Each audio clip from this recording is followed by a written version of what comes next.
ரொம்ப காலத்துக்கு முன்னாடி இந்த உலகம் ரொம்ப வித்தியாசமா இருந்துச்சு. அந்த காலத்துல மனிதர்கள் இயற்கையோடு ஒற்றுமையா வாழ்ந்தாங்க. ஆனா அவங்க வாழ்க்கை முறையிலே கொஞ்சம் கொஞ்சமா கெட்ட பழக்கங்கள் வந்துச்சு. மக்கள் எல்லாரும் கெட்ட காரியங்கள் பண்ணிட்டே இருந்தாங்க. கடவுளை மறந்துட்டாங்க. அவர் சொல்லத கேட்கவே இல்ல. கடவுளுக்கு ரொம்ப வருத்தமா இருந்துச்சு. மக்களுக்கு ஒரு புது ஆரம்பம் கொடுக்கணும்னு நினைச்சார். ஒரு நல்ல வழியை கண்டுபிடிக்கணும்னு முடிவு பண்ணார். அதனால பூமியை சுத்தப்படுத்த ஒரு பெரிய வெள்ளத்தை அனுப்பலாம்னு முடிவு பண்ணார். அந்த வெள்ளம் எல்லா கெட்ட காரியங்களையும் அழிக்கணும். ஆனா கடவுள் ஒரு நல்ல மனுஷனை பார்த்தார். அவர் பேரு நோவா. நோவா கடவுளை ரொம்ப நேசிச்சார். அவர் சொல்லதை எல்லாம் கேட்டார். நோவா நல்ல மனுஷனா இருந்தார். நோவாவையும் அவரோட குடும்பத்தையும் காப்பாத்தணும்னு கடவுள் முடிவு பண்ணார். அவர்களுக்காக ஒரு திட்டம் வைச்சார். ஒரு பெரிய பேழை கட்ட சொன்னார். அந்த பேழை நோவா குடும்பத்தையும் பல விலங்குகளையும் பாதுகாக்கணும். கடவுள் நோவா கிட்ட பேசினார். ஒரு பெரிய படகு கட்ட சொன்னார். அந்த படகு பேழைன்னு சொல்லுவாங்க. அது ரொம்ப பெருசா உறுதியா இருக்கும். அந்த பேழை நோவாவையும் அவரோட குடும்பத்தையும் காப்பாத்தும், மிருகங்களையும் காப்பாத்தும். பேழை எப்படி கட்டுறதுன்னு கடவுள் நோவாவுக்கு சொல்லி கொடுத்தார். நோவா கண்டிப்பா கேட்பார்னு கடவுளுக்கு தெரியும். அவர் சொல்லத மதிப்பார்னு தெரியும். நோவா பேழையை கட்ட ஆரம்பிச்சார். உறுதியான மரத்தை பயன்படுத்தினார். நோவா கடவுளின் கட்டளையை பின்பற்றி மிகுந்த உழைப்புடன் வேலை செய்தார். அவர் மற்றும் அவருடைய மகன்கள் அனைவரும் சேர்ந்து இந்த பெரிய வேலைக்கு முழு மனதுடன் ஈடுபட்டனர். கடவுள் சொன்ன மாதிரியே கவனமா எல்லாத்தையும் செஞ்சார். அது ரொம்ப கஷ்டமான வேலை. ஆனா நோவா விடவே இல்லை.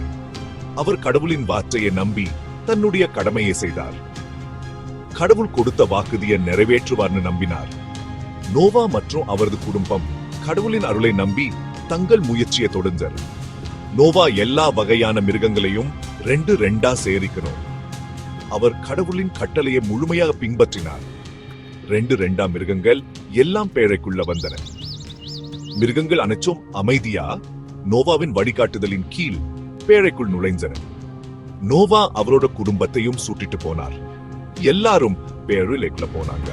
அவர்கள் அனைவரும் கடவுளின் பாதுகாப்பில நம்பிக்கை வச்சு பேழைக்குள் நுழைஞ்சனர்.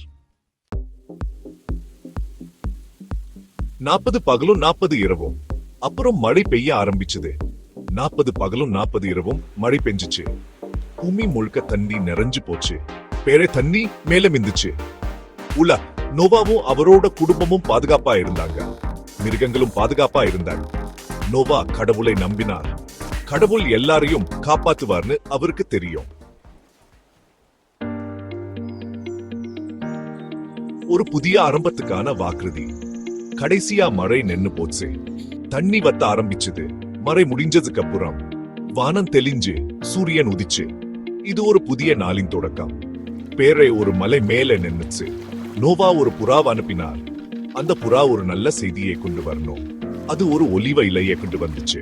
தண்ணி வத்திடுச்சுன்னு அர்த்தம். இது ஒரு நல்ல அறிகுறி. நோவாவும் அவரோட குடும்பமும் மிருகங்களும் பேழையில இருந்து வெளியே வந்தாங்க.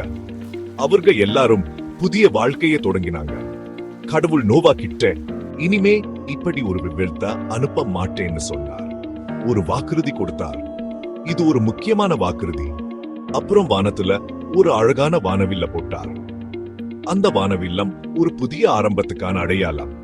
அது அவர் கொடுத்த வாக்குறுதிக்கான அடையாளம்.